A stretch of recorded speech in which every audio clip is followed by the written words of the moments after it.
Something is moving through the American food supply right now. Call it what it is, a preview. You've seen the headline. What you haven't seen is the question underneath it. What if the ambiguity is the weapon? What if the gap between infection and symptom is by design?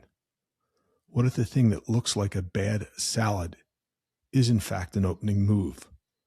This is not an accusation. This is exactly the construct we entertain. The difference between an outbreak and an attack is intent, and intent leaves no fingerprints. Today, two people who spent their careers inside that question, a former CIA intelligence chief of staff, a quantum physicist who invented the science of detection, what they know, what they've built.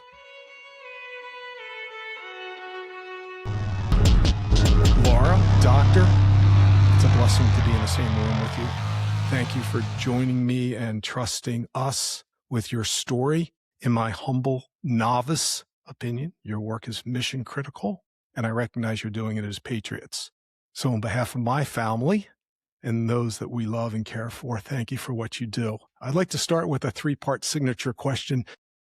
Changed a little bit, and we start each episode this way, but I'm shifting it at our third question to lean more into the purpose and the why that we're together today. So let me start with, who are you? What change do you seek to make? And why does that change matter? It's great to be with you, Miles. Thank you. Who am I? I'm recently retired CIA officer, had a wonderful 20-year career, but still working foreign policy, national security, just on the commercial side, helping small, medium-sized companies, serving the mission.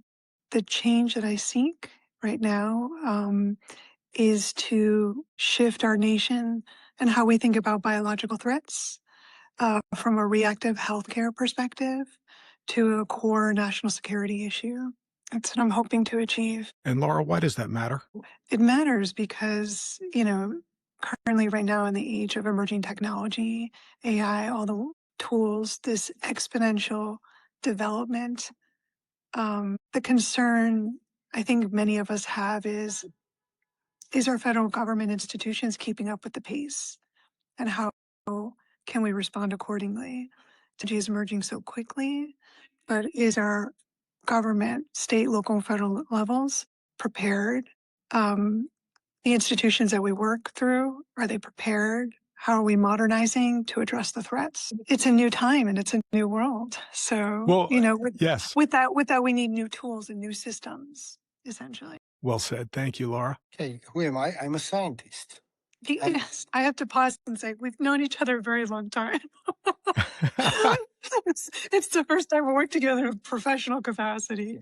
Yes. Our kids played together. Yes. So who am I? I'm a scientist. And me being a scientist, that means I always seek for patterns of behaviors, patterns of interactions, patterns in the nature, patterns in laboratories, patterns in everything. So being a scientist, first I was a quantum physicist. I have 2 doctorate degrees in physics, but at some point I turned into biotechnology. And I had a very different trajectory from Laura. I was a physicist turned into biotechnologist, and I spent years and years studying scientific information and discovering patterns in the biomedical information, biological and clinical information, and the way diseases work and the way our bodies work. So that's who I am. And what changes do I want to make today, I seek to make today, is to use all of that knowledge to defend humans. Because today we're in a situation, then there are threats that might be having a humongous impact on the way humans exist, in the way our reality is formed today. So what I want to change, I want to make sure humans are not hurt, regardless of race, regardless of nation, regardless of anything. We have enemies, and those enemies are pathogens. Much bigger enemies than any nations, any ideologies ever had. But change I want to make, I want to defend humans using all of my knowledge, all of my expertise, all of the ability to recognize patterns in scientific information, in data, to stop the biological threats that are cooking today and can hugely impact the way we humans exist today. Why does it matter? Because I love humans. We are humans. All my life I was caring about humans. When people count number of deaths from COVID, it's not just a number. Those are mothers and fathers and children.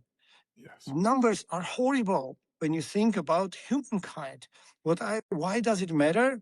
Because I want to save humans, and not in numbers. I want to save every one of them. So it matters because we are all humans and we are supposed to defend each other. And in this environment, that's very important. Miles, I would just close and say we're going to take all of his extensive scientific experience and genuine fun curiosity. We're just going to leverage that all for national security purposes. Perfect. Well, That's That's why I great. need her to be outstanding. next to me and focus my work. He is not your ordinary scientist. He's very curious. He's very creative. And so I'm just going to harness all that for our national security agenda. So, And I'm here to serve. Well, that's very clear. And the thing that is so remarkable to me that you've left off your description about who you are is clearly, I said, you're patriots, you're conscientious observers, you're innately curious on a very deep and empathetic level, and you're both offering applied science that's knowledge learned from a lifetime of study and doing to improve and benefit communities before it's capitalized. And there are very few people in the world that are willing to do that on an altruistic manner for humanity. And that humanity is not just my neighborhood or my friend's neighborhood, but it's the world in general. And I'm not being cliche and I'm not playing the wordsmith semantics game, but there's a serious problem happening that you two have switched my mind onto much faster than Hollywood could with their movies, or Q, or Dr. Spock, or whoever else we want to talk about. But there's a seriousness to this that I want our viewers to take a moment, stop, drop, and take very seriously, because the solution that you are bringing forward, in my opinion, speaks to lessons learned from past recent history and takes it to that next level. The question that comes up is really understanding the fundamentals. So if we could start with the problem, perhaps understanding what a threat is and the different degrees of threat. Is there a perceived threat, an imminent threat? And then we can lean into BIONET and the science in more specificity. But if you could help us unlock the descriptions and understanding, that would be amazing. Biology, you would never think just basic biology is not a threat in itself, but the way it's being weaponized and used is currently with emerging technology. But I'm going to punt it to Dr. Simonyan to explain how the biology is and the tools currently being employed are making it a threat. Thank you, Laura. Yeah. I hope at the end you help me cover the more political aspects of the threat. Sure. But let me go about biology. First of all, when we say about biological threat, we have to understand what it is. For most of the people, the perceived threat in a community of people who are not doing this daily, it's a virus that my kids get sick or some bacteria that I can go and get a medication for. That's not what we are talking about biological threat. There are different type of actors in a scene that can affect the human life or that can affect American population. That might be viruses, bacteria, funguses, or insects that can affect the agriculture and destroy the crops, or fungus, or I mentioned funguses, or worms or parasites that can affect human health. So these are pretty much dimensions of actors, the so-called enemies against human health. But that's not just all. It's not just one dimension. We have other dimensions. How do they affect humankind? How do they destroy our human health and well-being? They can evade our immune systems. They can affect our food sources and destroy the food and crops. They can introduce antibiotic resistance to the bacteria in our guts or anywhere in our systems. So it's the question of how do they work? So the first is, who is the actor? The second dimension is how the actor operates. And then there is a third dimension, where the actor operates. Yes, this can be, for example, a sick patient coming and sneezing in a public space and respiratorily infecting others, or a norovirus in a cruise ship, which is digestive system virus impacting everybody else in that ship. It might be the stadium or food facility where food is distributed, or marketplaces. It might be food processing facilities. So this is a different dimension as to where that is happening. So imagine we don't have just, hey, this is the bad guy, we're trying to find it. No. It's not a point in space. It's the volume. It's a one dimension. Imagine you're in a room where the width of the room is who are the actors. The length of the room is how do they impact us, and the height of the room is where does that happen. So the complexity of the threat is much more than a perceived threat by people. If you ask an average human being, or even a politician or policymaker, what is the biological threat, there's a good chance they're thinking for 1 or 2 points. But the actual threat is a volume of biological possibilities that can be used to impact adversarially human health. And what's different right now compared to other threats that the United States faced is that it's invisible. So biology is invisible. It's not a kinetic threat. It's a physical threat. It announces itself like a missile or some type of military weapon. Biology doesn't. And so that's what makes this particularly challenging. It's ambiguous by default. And its absence of a trigger event. So that in itself is the vulnerability. That's what's really different. Absolutely. People think of threat as an explosion, as a mushroom cloud, or as something else which is really very visible. Biology doesn't act like that.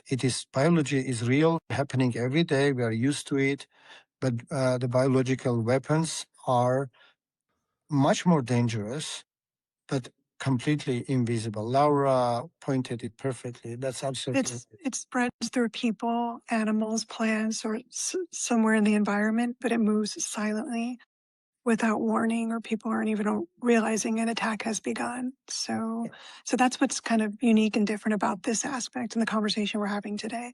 We're not talking about a kinetic or military threat. We're talking about something that's invisible. And so how do we get our hands around that? How do we create a capability, a surveillance capability that can pick up these invisible signals? That's kind of the issue and the question we're grappling with right now.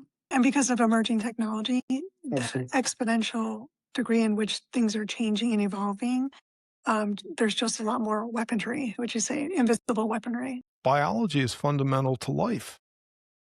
And biology happens independent of everything. It's biological. It's nature.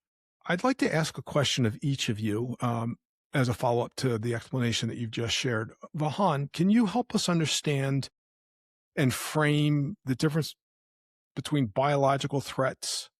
And what I mean by that is they exist on a spectrum from probable to active. So for the audience to understand the difference in terms, how would you define probable versus active threat in a biological terrorism sense? That is an interesting question. Because scientifically, when you define a probability, you talk about possibility of synthesizing the biological weapon. I think we are way past considering probabilities. We know, in fact, we have an evidence of active synthesis of viruses that are targeted to become dangerous to the humans. Weapons. Weaponized. Yeah. So probability, if you asked me that question a few years ago, I would say it is very probable. Today, 2 years ago, I would say it's imminent. Today, I'm saying we are already there. In fact, that question is a little bit late because it is so easy and we have an evidence it is already being tried to synthesize biological warfare agents. But what does it mean to be active biological warfare agent versus just being an experimentation result with viruses? Let me be clear here. We do synthesize new viruses. We do it for a good reason. We take a virus, for example, we change it not to make a person sick. In fact, we add something useful for a person, go fight for cancer, fight against cancer, fight against blindness, fight against other diseases. We, as humankind, as scientists who are fighting against diseases, we have created instruments to alter the viruses, to change them, to do something different. Something different we program is usually something good. But we also know today there are powers who try to use the same instrumentation, actively doing it, and to design something which may impact humans in a completely different way. For malicious intention. Absolutely. Yeah. So he's speaking about there's traditional research and development in the medical community, in the scientific community, which is all very normal as in our progression of science. But, the Director of National Intelligence, ODNI annual threat report is ringing an alarm bell. It's unclassified. And it says essentially that China, for instance, is using typical R&D, research and development, but dual use also for a military capability. So we know typical science doing ordinary science, but then also applying it to nefarious activities or malicious intent. Laura, if you allow me to create an analogy here. Please. With nuclear energy. Humans created, we're cracking the code of the atom to understand if we can release that energy for something good, something useful. But eventually, it was also used for nuclear weapons. Right. So we had nuclear power, all legitimate, helping society in various ways. But then we have nefarious activities for detrimental use, nuclear capabilities for detrimental use. So it's same things, same analogy. Very similar. With the difference, Laura, if I may interject, the difference is the following. For nuclear power, you need much more resources. For biological power, it's like letting the kids play in a sandbox with nuclear bombs. Yes, and that's because of the emerging technology. That's because it's that easy. Yeah, just the environment we live in today. Yeah. So we're living in this liminal space. It's a combination of deep science and an ambiguous threat in the sense of difficult to understand where it is to some extent, the incubation time and how it's going to ravage whatever it's directed at. And I'm interested in unpacking that when we get deeper into BioNet and the technology. Laura, the question I have for you is, how does a mechanism move from a concern to a top critical priority when it comes to policy? The policy is the execution tool. So we know there's been this building policies starting in 2018. The first biodefense strategy was architect under Dr. Robert Kudlick, and it made some wonderful momentum. COVID happens, progress paused, change in administration. The most recent administration has developed a lot of policies that have come out of the National Security Commission on Emerging Technology. A lot of people know it as NSCEB. They stood up in 2024, excuse me. They went away, did research, came back, and gave 49 recommendations across 6 pillars. And then so with those recommendations, now the federal government is drafting the policies to execute those, what they feel needs to happen. But we're at a stage where the policy is there, but how do we execute? How do we build capability? How do we build something? And it's a big problem. So biotechnology, biotech defense, there's a lot of pieces to that. We have some solutions around surveillance. And so we're particularly working on surveillance. There's vaccines, there's supply chain vaccines, there's diagnostics. There's lots to the conversation, a lot of activity happening. The piece that we are weighing in on, the solution that we're proposing is with surveillance and operational capability. how would we detect this individual threat? Fantastic. So I have a better appreciation on the surveillance, and I'm thinking very linear. Like, how do we move it from we understand it to it's a critical threat, uh, barring an event? And I understand that things don't necessarily traject in that manner. So thank you for that. And I understand a lot of people are working very hard and thinking very deeply about this among other problems. This particular problem set is top of mind, and I'd like to explore what it means and what the solution is in greater detail. Vahan, can you talk a little bit about what BioNet is and what specific problem it solves and how it works? Good question, because it allows me to talk about different facets of the solution. So let's imagine we are trying to detect something. First of all, the question is, what do we detect? What are the actors? I already talked about this, potential actors. The next question is, how do we detect it? That means, in actuality, developing a software applications that after you experiment with a sample, biological specimen, you take it from patient or you take it from soil or you take it from anywhere, and you do an experiment, it generates this large amount of information. So the question is, how do you detect it? That means algorithms which are designed to detect priorly known pieces of information. Imagine if I am trying to differentiate a vehicle from a human being. Well, if it has wheels, most probably it's a vehicle. If it has hands, most probably it's a human being. So I'm simplifying this, but it's important. Algorithms start detecting the pieces of known actors in biological specimen collected from either the environment or from humans, clinical samples, or from air, from airplanes, from ships, from anywhere. So the tools are important. The first, what are we detecting? Second is how we are detecting. The next thing is where are we detecting? Yes, the challenge is very important. Today, we have a lot of places where we detect these things. We have TOW has labs, laboratories all across the world. Food and Drug Administration has laboratories all across the world. They are monitoring some exported food and all of these things. They're detecting.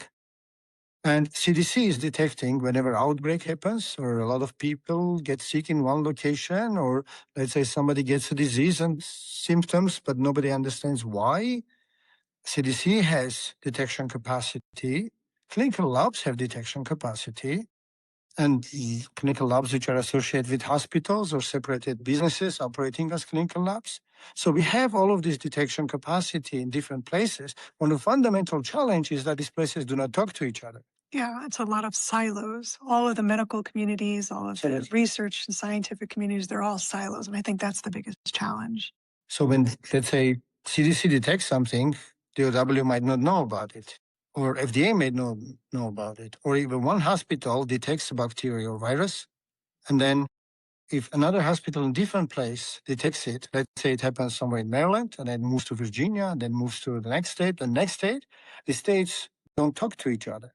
That's at the institutional level. So it's not just the scientific and healthcare communities, it's the institutional level. So how is state, local, and federal institutions talking to each other as well? And the governance are different, Laura. Right. So there's different governances. Private clinic has their own governance system, Right. and they are afraid of data leakage and privacy for the right reasons to be afraid, because privacy is important. And so they don't release the data to other places. Right. So what happens with a silo data system? So the third question, where do you detect it, is very important. Because we don't talk to each other, we have difficulty of detecting it. So, and then the fourth aspect of it is what you detect. Is it important or not? When you find something, like, well, what is it? You know, is it a naturally occurring thing that we just found in that environment, or is it something unique to that environment? Absolutely. And I'll give you an example, for example. I mean, let's say if I detect a bacteria in the soil, it's always there. There are a bunch of bacteria in the soil. That's not a problem. But if I detect, for example, anthrax in an envelope somewhere in Washington, D.C., or Ebola in a reservoir, in DC reservoir, that's a problem. Yeah. You see, it's not like, hey, I found a piece of something. It's, is it out of a norm? So now I'm going to tell you, for that environment. Is it out of the norm for that environment? For that environment, for that time.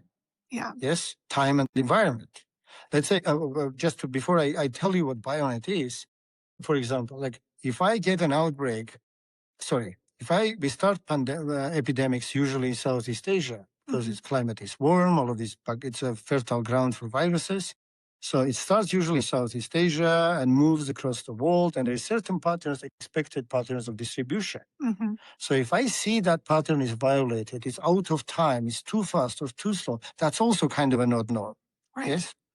It's not so important that I found something.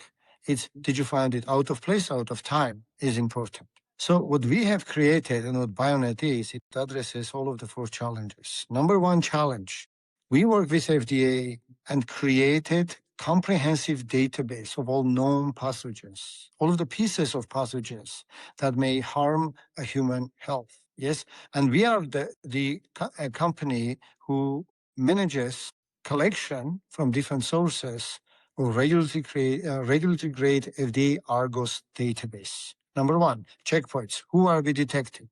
Number 2, how are we detecting? Bioinformatics tools that are able to take the sample, do the experimentation, generate a big data, and from that data to understand if, hey, we have this virus or we have that bacteria or piece of that other dangerous biological substance.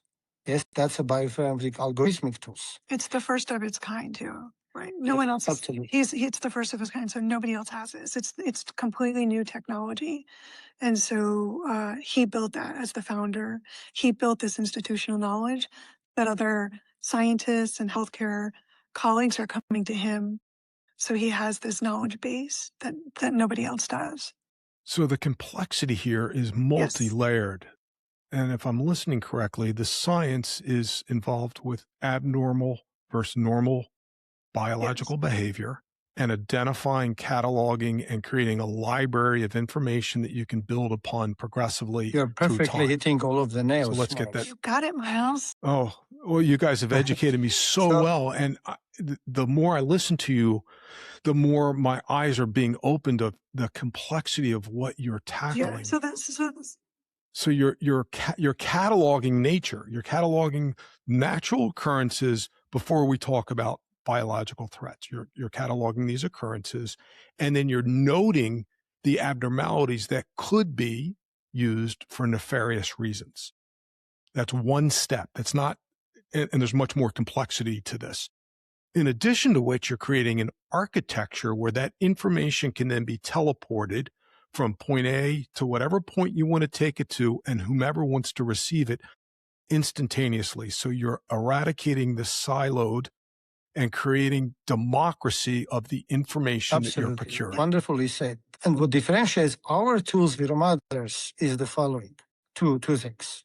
They're not claiming that they are the only ones who have wonderfully useful tools, but what we have, which is unique, is the following.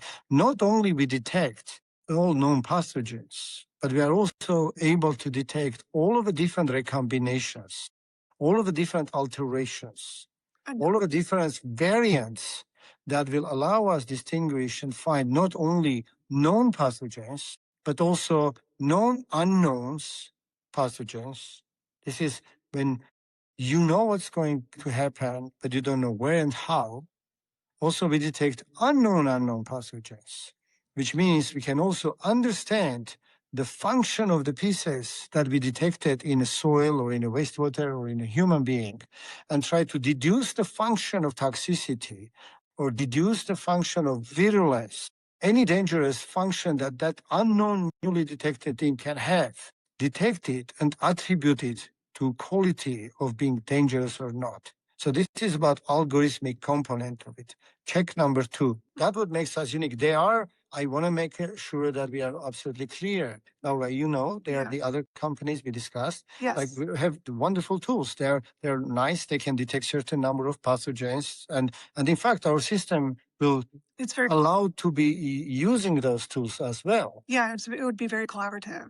Yes, and complementary, but having this institutional knowledge is what distinguishes us. Absolutely. Yeah. Now, question number 3. Silos. Silos are a problem. Huge problem. How do we Huge. address that? Yeah. How do we address that? We have created a technology, we own the patent of that technology, where we detach the software from hardware. He says silos, like among all the different healthcare institutions, the scientific institutions, clinics, they all have their different governance system. They all have their different protocols. There are these just huge walls, and they're not sharing information. They're not talking to each other. Yeah. And so that's the problem. That's the challenge. He's created the solution to get around that. And the solution, Laura, is what we created is the following. We run an algorithm to analyze and detect pathogens. Mm-hmm. One of these important algorithms developed by us or others. Mm-hmm. Yes. But when it needs the data, let's say from this laboratory, but it's working somewhere else, it jumps the application to that laboratory.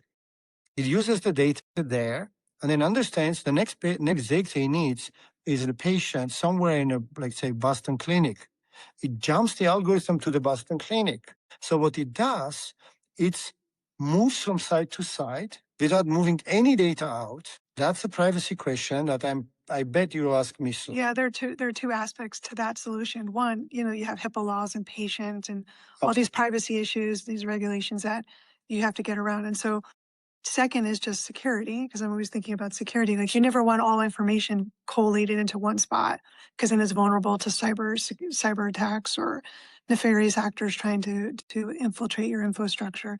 So keeping keeping a federated system of data and going locally to each site, grabbing the piece of information you need, you're able to, it's a solution getting around those two challenges. Yeah. I'll create an analogy for you. Imagine if you want to read 4 books in 4 different libraries, but none of the libraries wants to let your book to take home. What would you do? You'd get to the first library, read everything is there, analyze, leave the book in that library because you're not allowed to take it, yes? Go to the next one, read that book, go to the next one, read that book, and do it as many times as you need to. So the same thing, except it's an algorithm accessing data where data cannot move out, but you can use it where it already sits under the same security. That's a great analogy, library. I never thought of it that way. Yes. No, this is very easy to follow. Thank you, Miles. Thank you. So now imagine if an AI algorithm runs and tries to analyze all of this biological pathogen data. That's the type of algorithm we run. But now it becomes motile. There's a difference between mobility. This is a mobile phone. I can move it from any point to any point because I can move it. But if bacteria, for example, wants to move, it makes its own decision. If my algorithms wants to move, it makes its own decision to move from point A to point B. That's called motility, where actor is governing the decision. My AI algorithms are motile. They move from point to point. So we don't call this AI anymore. We call it motile intelligence. Yes? So that's the fundamental differentiator of us from anybody else. There is no other publicly known entity which has similar approach for absolute federation. In fact, ARPA-H has funded us, graciously so. So we brought this technology to life. It's called Federated Ecosystem for Analytics and Standardization Technologies, which allows this compute motility of motile intelligence. So checkpoint number 3, federation. And so on that note, Miles, it's already been tested. It's already successfully been implemented in the federal government healthcare systems and federal healthcare institutions. And so it's tested. It's gotten around all the privacy laws, not got around, but it's achieved the solution required for those laws. It's safe and secure and working very well, very successful. And then with all that success, and I'm pulling it into the national security space to say, that's when we kind of had a casual conversation to say, hey, why don't we apply this to the national security mission set? And we know biological warfare is front and center issue. How can we bring this vetted, safe technology into this new mission use case? And I love this, Laura, because while you pulled me out of the clinical environment, you still let me play with my medical data. Yeah, we're teaching each other. I'm learning everything. I'm learning a lot of science. This is He's a very, great. as they say, he's a very imaginative scientist. You know, he's always pushing the envelope and thinking, pushing the box. Very creative approach, and so I'm learning that. But I'm also teaching you some national security stuff too. Absolutely. Yeah. I do like it. I do love it. In fact, so Miles, you asked me a question, what's BIONET? I know the answer was very long, and I'm really sorry for that. But how you describe a beauty in a very small number of words. So we worked. It's a ultimate result of tens of years of work from tens of scientists with cumulative experience of hundreds of years, cumulative. And now it's an ultimate solution to this problem, which addresses all four of the fundamental challenges. Who are we detecting? How are we detecting? Where are we detecting? And why do we think it's important? And that's the scientific explanation. Putting it into the national security perspective, it's a biosurveillance capability. Sure. The United States does not have this capability. It's an operational capability that can protect the North American continent. And if also we can apply it to international spaces for our diplomatic missions, our military sites, et cetera. But it's a surveillance capability that is able to detect a threat, a biological threat. And once we detect it, you know, through the factors he describes, once it's detected, then we identify its attribution, you know, with the proprietary list that he has.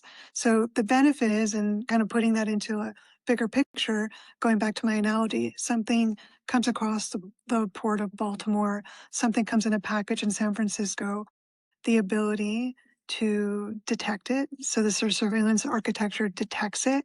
We contain it so it doesn't spread wherever the initial exposure happens. It doesn't spread. We have attribution. We have a technique for attribution. And then the last piece of that is connecting the information pipelines. So how do we make sure state, local, and federal levels are talking to each other so that everybody can respond accordingly in real time? You know, once you've contained it, the proper authorities and the proper institutions then are addressing it.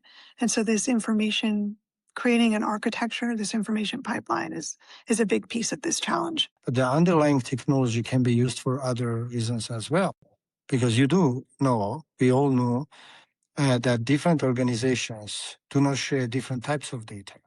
Today, we decided with Laura to address fundamentally, to my opinion, the most important question of addressing data surveillance. But banking systems don't talk. Other type of military systems don't talk to each other. And I'm pretty sure there are other ecosystems where this data segregation, data fragmentation, lack of harmonization is a fundamental problem. We know about what happened in 9/11. Yeah. But fundamentally, one of the biggest problems was lack of data sharing. Yeah. If we had something like BIONET, potentially we may have been in a better place. Yeah. Unfortunately, reality is maybe with relation to national security data, I'm hoping there is still some harmonization happening. I don't know that, but there are other aspects of our life we are still not protected. And BIONET or underlying technology may be the solution. But we need to start somewhere, and we decided to tackle the very first problem, most important one, to my opinion. Yeah, yeah, and I think COVID illustrated that. That we lacked the federal government, the local, state, all of them combined. This integrated, scalable defense capability. I think COVID was a good example of that. Yeah. But today, Laura, you remember we discussed this. Today, we are no more prepared for COVID than when it happened first place. Yes, we have mRNA vaccine technologies developed, but that's an experimental scientific part of it. But as a country, not as a science part of it, but as a country, today, Laura, we are no more prepared to do the synchronized response. We are as ill prepared as when it happened first time. To ask a question about that, if I may, and not to be redundant, but let's lean on 9/11 for just a second. And I realize that wasn't bioterrorism, but the structural failure and the deficient interagency coordination was of paramount concern and a great lesson learned. Now, the 9/11 Commission central conclusion was and I quote, a failure of imagination, end quote, rooted in fragmented information sharing between the FBI, CIA, and deficient interagency coordination. And that commission report goes further. Mind you, 2,977 humans lost their lives across the World Trade Center, the Pentagon, and Flight 93. So recognizing that, I'm curious, when we identify this deficiency and that it's existing within our infrastructure, what is the constraint that prevents to the coordination of information sharing? Why, when you bring this, and it's a known threat, it's already been identified, you identified ODNI and some work that's been done there, and it's known that there is this deficiency in information sharing, and it's marvelous that you have the solution or a probable apex solution. I'm curious why this isn't a mandate and it's not moving with what seems to be, and perhaps it isn't behind closed doors, but if we're still left naked and exposed, why is that? I have the cost here of what 9/11 cost from the studies, and I have the numbers of what COVID cost from 5 different sources. We're in, $83 billion in property, infrastructure, and business interruption. And that was based on a 2021 report. And I'm scratching my head going, you have a solution that's scalable, reliable, transparent, repeatable, and it's a surveillance that can be a precog. It can have a precognition of what may be based on the genomic biomes that you're able to study. And yet we're having a conversation today that we have a solution and we're hoping to get momentum in the support to make it more prolific. And I'm asking the question, why, what is holding this back? Why is this not moving faster? Well, we do have a lot of good policies, starting from 2018, the biotech defense policies. We do, the congressional committee also that stood up, that's the NSCEB, National Security Council for Emerging Biology. So first understand the threat and the policies, then you formulate the policies. And I think right now the federal government is at a point where now they're executing. How do we address, there's 49 recommendations across 6 pillars. How do we address that? And so all that has recently been published. And I think right now is the moment that people are coming forward and thinking about the problem and how do they get their arms around it. But it just seems to me that the single most relevant BioNet mission is the pathogen agnostic absolutely. early warning and detection. And then I go into government research, desk side research that I can get, public domain, and I look at how much money the U.S. government, total federal spending on pathogen early warning detection for fiscal year 2026. And it's less than $1 billion. And I say, okay, we're spending less than $1 billion on federal pathogen early warning. And then I go to a report that came out that said the estimates vary wildly, depending on methodology, but we're between 55 and 83 billion in 2001 dollars in losses from 9/11's commission due to the failure of imagination, rooted in the fragmented information sharing. Now I'm going less than $1 billion spent in early warning. I'm seeing a massive disparity, and I'm saying you're offering a solution. My mind immediately goes, why is this not funded, preferably to you because of the patented technology, but to the problem set that we're identifying as imminent, not perceived. It's real. It's here. We know who the nefarious actors may be and may not be. And I'm scratching my head going, a comparison, not a direct comparison, but a curious national biodefense investment seems very deficient here. Am I simplifying this too much, or am I just too, No, is I the think complexity everybody in these greater than what I can circles, the comprehend? subject matters in these circles all would agree, watching bio and chemical warfare and the projects, we'd all agree that it has been moving very slow. There was not meaningful progress during the previous administration, but they did start the commission. The commission stood up recently, and I think we're in a place where we're trying to play catch up. I don't want to even guess because I'm not part of those conversations in terms of money and budget and what the federal government is allocating X amount of dollars. But I do think there is a palpable sense among the scientific community and the national security community that, yes, everybody knows this is a serious problem, this is a serious threat, and China is outpacing us significantly. The commission, the congressional committee highlighted that just recently as of June 2026. The window of opportunity in which they will surpass us, it's getting closer and closer. So I think there is a palpable sense of disappointment, but we do what we can. No, I appreciate that. And I want to put the caveat. The research shows me that since September 11th attacks and the 2001 anthrax mailings, that the U.S. government has allocated roughly $50 billion to address biological weapons threat spread across more than 2 decades. But the comparison that I'm making is to what's actually being spent in total federal pathogen early warning budgeting. And that's where I'm finding the deficiency. So the caveat that I'm trying to make is not a direct comparison, 9/11, COVID, but this deficiency in spending. And to that point, just to put it in context, I looked at GLP-1 investments. And while that's private pharmaceutical capital chasing a consumer market, I saw $50 billion in Eli Lilly's manufacturing investment alone since 2020, $50 billion. And I'm seeing from the desk side research that I can do here, less than $1 billion in total U.S. federal pathogen early warning budgeting for fiscal year 2026. It's a good question. Miles, Please. An average biological drug today, to bring it from the research ideation to the market, costs $6 billion. That's just one drug.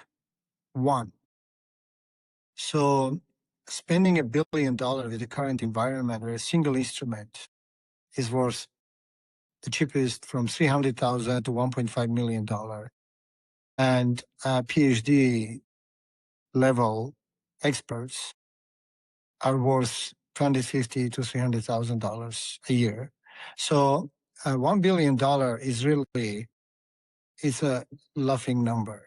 I'll tell you this. Imagine like the army of great scientists in this country ready to defend the country with their intelligence, with their prior work, with everything. And you spread $1 billion with these expenses, expensive hardware, expensive software, expensive administration, expensive human capital. That is a laughing matter, I'm telling you. And in my opinion, obviously I'm not talking about parts of the government who are funding this. I'm talking about from my scientific perspective. Fundamental challenge is the way these type of projects are funded. Let me give you an example on a very FIS technology itself. When we offered the FIS technology to ARPA-H, who funded us to do that, because there was never anything like this, it was considered the revolutionary technology, high risk, high reward. We were high risk, but within 9 months of time, in a 2-year project, we started having the first deployments of our ecosystem. It's high risk, but the reward is now. We can do these things in a clinical space, in a defense space, and other spaces. It's a high risk, high reward, in this case, justified so. But then, now when we are out of this space, we are requesting funding for the next stage, which is not the innovation stage, but implementation stage. Government paid us, government program directors for funding were intelligent and brilliant enough to understand the potential behind this technology. They funded us very well to get here. But now implementation stage, innovative granting vehicles like ARPA's, DARPA, ARPA-H, and IARPA, and others, they are not funding implementation stages. So we are in this black hole of technology. When it existed, investment into technology, we were created, but to start deploying, there are no good vehicles for that. The actual technical problem is actually which organization is funding this, and there are no good organizations, government organizations, which are funding this stage of the development. That fundamentally I see as real life challenge. Yeah, it's a block. It's a It's a block. block. You have the greatest minds, the greatest scientific minds and resources here in the United States, but essentially they're stagnant because of the bureaucracy. Yeah. Yeah. So I know that the Department of War recently have kind of gone through their policies. Defense Innovation Unit also, they've just, we were at a conference recently earlier this year, and they talked about how they were trying to reduce all the bureaucracies. You know, you have a great solution to a hard problem. Come to the front of the line. We're going to get it through the system. We'll get it through the bureaucracy. And I thought that just a really mission focused mindset of how quickly we can turn technology and research and development into deployable capabilities for the Department of War. And I thought they were doing a great job. Of course, you'd like to see that though throughout the government in different places. So all that to say, it can be done, but bureaucracy is, I think, the biggest barrier to advancement right now. One thing about our capability, though, is that it's agile and quick. You know, essentially, would you say like a 2-year prototype, proof of concept? So his technical readiness level is pretty high. Is it 7? Yeah, it's TRL 7. I mean, we are ready to deploy. Yeah. So Miles, that's a term in the scientific community, technical readiness level, TRL. It's pretty high. It's at a 7. But 2 years, because you have to, the prototype, test it and validate it. The good news here, though, is it's scalable. You know, you want something that's a scalable national solution, and we can do that. Well, that's what I found remarkable in our last conversation, and that was the question that I asked Vahan, which is what happens if the nefarious actor imagines the next horrific plague? How would this system detect it? And I understood, and correct me if I'm mistaken, Vahan, that there's only a certain number of sequential opportunities based on the genomes that you're using, and that it can be quantified and contained in that manner. So the scalability of this is quite remarkable. And the fact that you've created both a ceiling and a foundational flooring makes it more promising, in my opinion. It's not like they're going to implement something and the planned obsolescence is going to run itself out because technology blows past it. Yes, absolutely.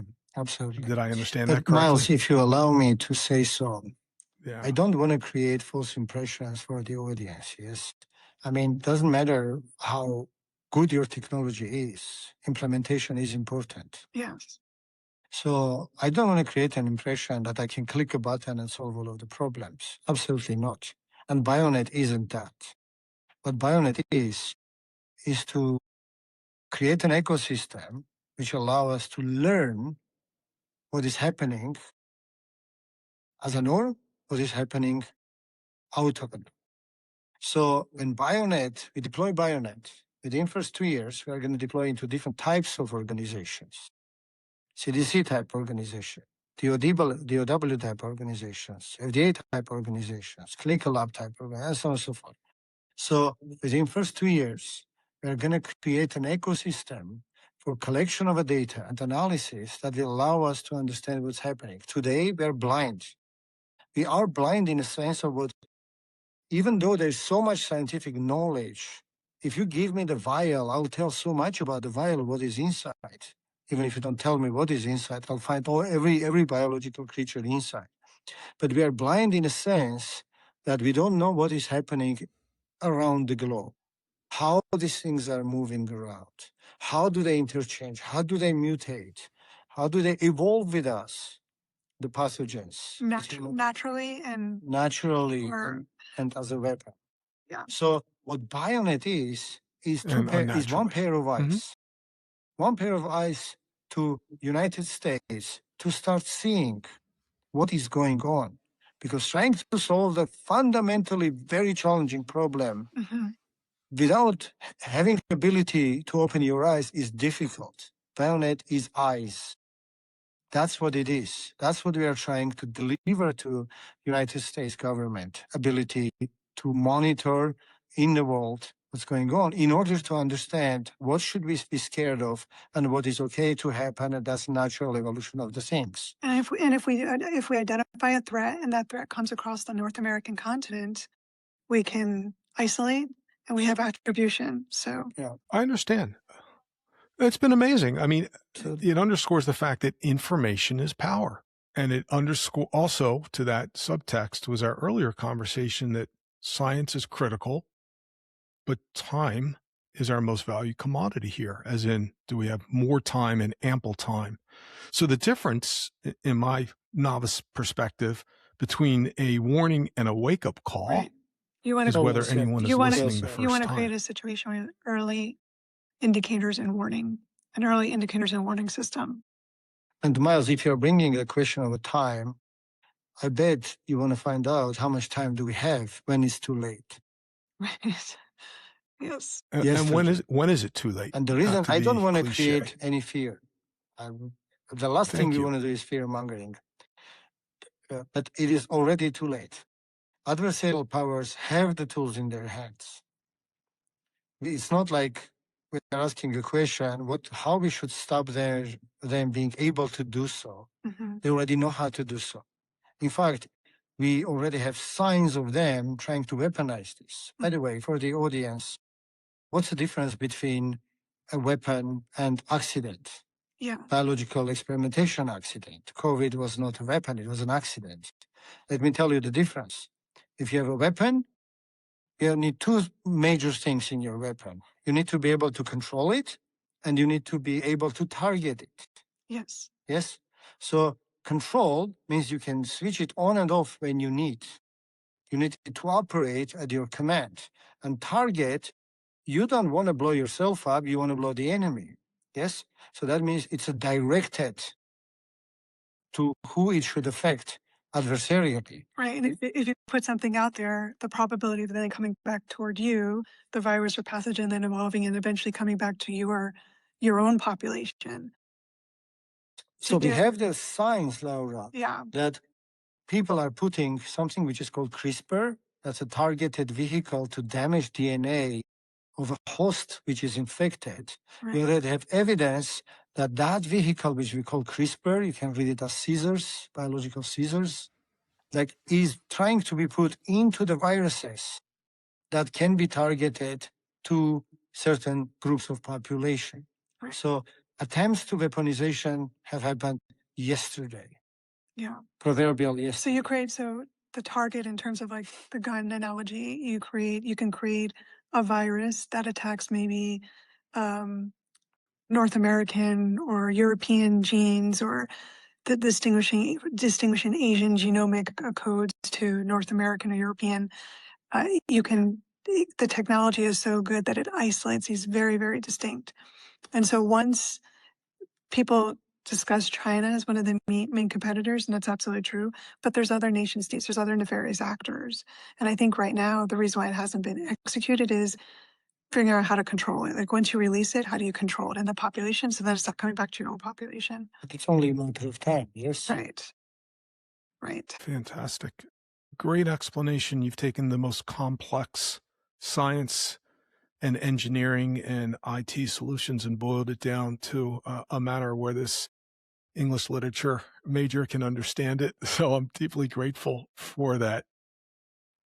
Every great episode earns a close. And at this point in time, we have traveled through foundation science, the gaps, solutions, questions that matter. What I'd like to ask your help with is landing it together. I have two questions and then our close. One that I'd like to present to Vahan. And Vahan, what is it you would like everyone listening to this podcast to carry with them when it's turned off? Science is good. Science is useful. Science can be saving lives. Science can revolutionize the way we perceive the world. Science is the best thing has ever happened to humankind. But science can also be misused. Science can be dangerous. In the wrong hands, in hands that are non-intelligent or adversarial, science can be dangerous too. It is our job as scientists, as a human, not just scientists, as a humanity, to be careful what we are playing with and how we are playing with. And when we cannot stop biotechnology because it brings goodness to the world. It saves human lives. But we need to be careful is monitor what we are doing. And we today with Laura and other intelligent colleagues are working to bring tools that will allow us to see and monitor what we as humans are doing with science. Science is good, but science is dangerous. That's the message. Let's make sure we don't destroy ourselves. Yes. Yes. And collaboration is key to that. Just we're always very eager and ready to collaborate and talk to other companies and a variety. He has a huge scientific network and community, and so it's a hard problem. And it's Team USA, so how we get our hands around a big problem. Everybody's got a piece of that, but collaborating and understanding and the communication piece is really important with each other, with all the different subject matter experts, but also the institutions as well. Thank you. Laura, I'd like to ask a question of you, and I invite you to tackle it from a diplomatic policy perspective or not, from a personal perspective, whichever, the entrepreneurial side, whichever you'd like. What are the next 5 steps that you'd like to see happen right now to create a better tomorrow for this technology? First would be the proposal, second funding, third policy on a couple of different levels, but at a minimum, shedding all the bureaucracy and getting the right subject matter experts, the collaboration piece integrated in together. Fourth would be the execution of the implementation, and then scaling at a national level. Would you agree? Absolutely agree, Laura. If I may add to the 4th step, execution is very important. Mm-hmm. Execution is not just us technical and scientific experts implementing the project and connecting the sites and deploying hardware and configuring the software and running the test and operating it. That's the 4th stage. I'm just opening the bracket behind the execution step. It's also opening the doors of the bureaucracy. If you are to work with FDA labs, a whole organization, ensuring the bureaucracy, if you knock a door, behind the door, somebody has to listen to us. If DOW has make right type of a calls, right type of connection, and enforcing that contracts are not prohibiting us from working and implementing this such an important project that's important. So execution is not just us doing it, is us working with the defense industry, making sure that barriers are removed, bureaucratic barriers are removed. And the scaling... That's with a mission mindset. So when you're dealing with the scientific community and healthcare industry, I don't think there's necessarily, or on this particular topic, creating that mission mindset and expediting, essentially. Am I understanding? Yeah. Yes. And the scaling in a proposal, first we are going to do multiple organizations of different type. And then once we prove the concept and it's operational, then we'll take and multiply across many clinical organizations, many CDC labs or state labs, many DOW labs, and so many FDA or A labs. And then only then, once we scale it up, we'll cover the entire globe. It's like a golden dome with a center inside of the United States. And that's the mission. That's what we need to do to get to our mission. Yeah. Thank you, Miles, for this question. That was a very good question. Yes. Thank you, Miles. This conversation brings us back to our start. What change do you seek to make and why does it matter? And so I appreciate it. In my lay terms, I hope for you 2 things: grace and success in this journey, first, and second, that your success creates the precedent by which all other new technologies are adopted, adapted, and scaled throughout institutional administrations. And while you're very focused on the science, what I am experiencing is a different way of thinking and approaching problem sets. And I think that is a magnanimous gift that will keep giving through your success. Having shared that, I close every episode by pulling back to proximity to better. And for this one, the close is really simple. We spent over an hour talking about threats most Americans don't know exist, with people trying to build architecture against us, and the 2 of you and your cohorts working to make better available. I recognize that better is not a snap of the finger and a solve, but better is a detection system that gives us one more hour, one more decision point before a window closes. And that for me is the light. And that's why this podcast exists. Friends, family, and cohorts, this has been the Fight or Flight podcast with Vahan and Laura and their new technology. We wish everyone a blessed and longevity and prosperity, and to please walk worthy. Thank you, Laura. Thank you, Vahan. Thank you, Miles. Thank you so much.